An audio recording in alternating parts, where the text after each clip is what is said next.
Kind of wonder. Got this Z900 RS. What could the next bike possibly be now? I just don't know. This is the way. Hey everyone, welcome back to the Chopperfett channel. Oh, it's hard. It almost hurts to think about what the next bike could be. I am absolutely loving this Z900 RS, as I'm sure you have been able to tell by the videos, where basically I've had 2 uploads on the Dyna and everything else has been on the Kawasaki. Poor old Triumph Bonneville's getting no love lately outside of keeping up with the maintenance on it, but you know, it happens. But today I kind of was getting ready for the ride and it kind of made me look at the Dyna and I started thinking, time to move on from it. I mean, it's a great bike, I still love that bike, but if I want something that's performance oriented and can handle in the corners like this is doing right now, that's what this bike is built for.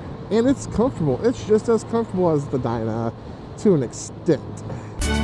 This is crazy. Seating position's a little different, but you get it.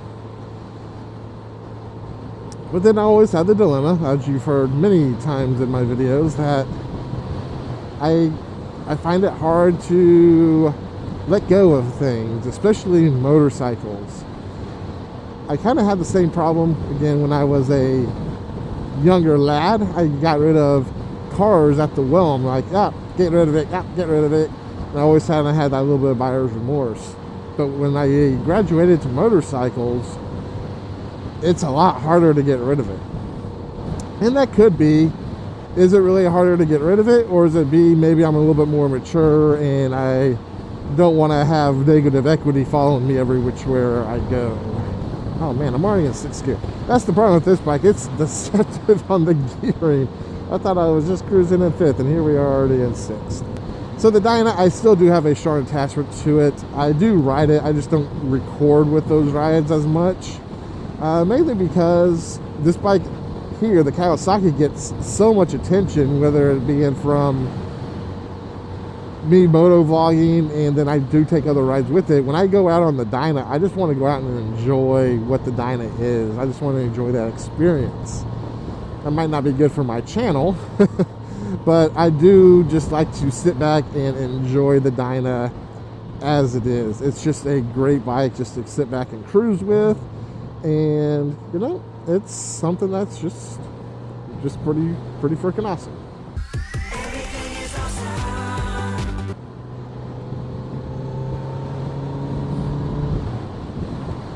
So it kind of leads me to think, okay, if, and that's a big capital IF, if the Dyna was to go, or B, I came into some money, because that's the only way this is going to happen. But if either of those things were to happen, what do I graduate to? I don't really know yet. For the longest time, and still to this day, I do love the Road King, especially the Road King Special. My brother in Oklahoma has one, and it is a gorgeous bike. It's smooth, has good power output, even though it's just the 107 in that one. But 107 with stage 1 or stage 2 is hella quicker than my Dyna at stage 1. So I know I wouldn't be lacking of power if I was to upgrade to something like the Road King. So something like the Road King, brand new, is going to set me back a pretty penny, unfortunately. You could get the non-special versions I found used with the Milwaukee 8 for around 14-ish, 13 if you really look hard.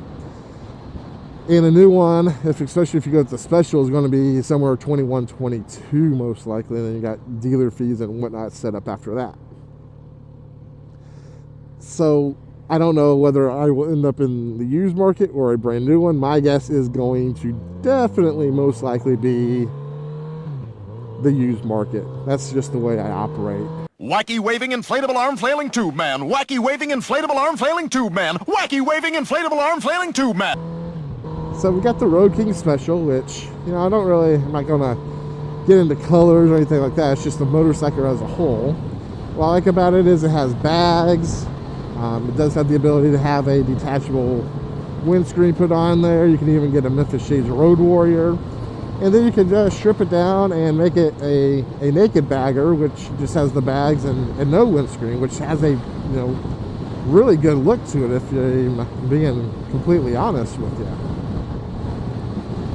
So that's kind of what I'm leaning towards until freaking Harley Davidson decided to put out that new Lowrider ST.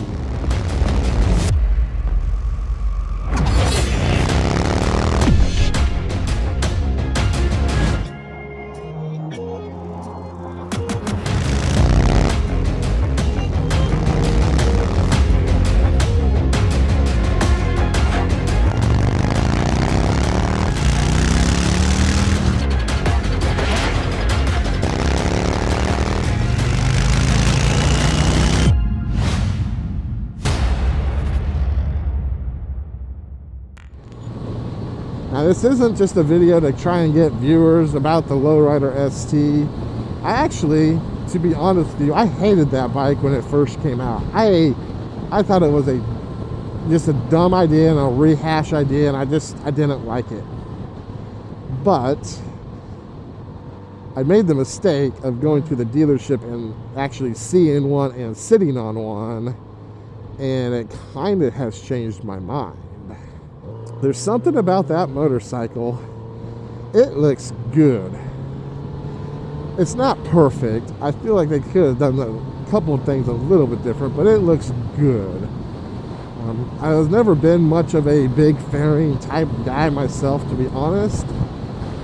But when I was actually sitting behind it, it didn't seem too big. It didn't seem like the Road Glide and the Street Glide with their big old fairing on there. It didn't seem as big.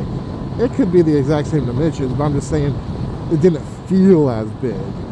A, that's what she said. And B, I wanted it to be impressive.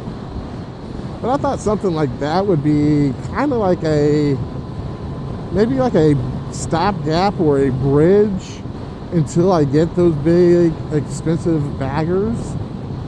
Because what it would allow me to do is, one, it's going to be super comfortable of a bike.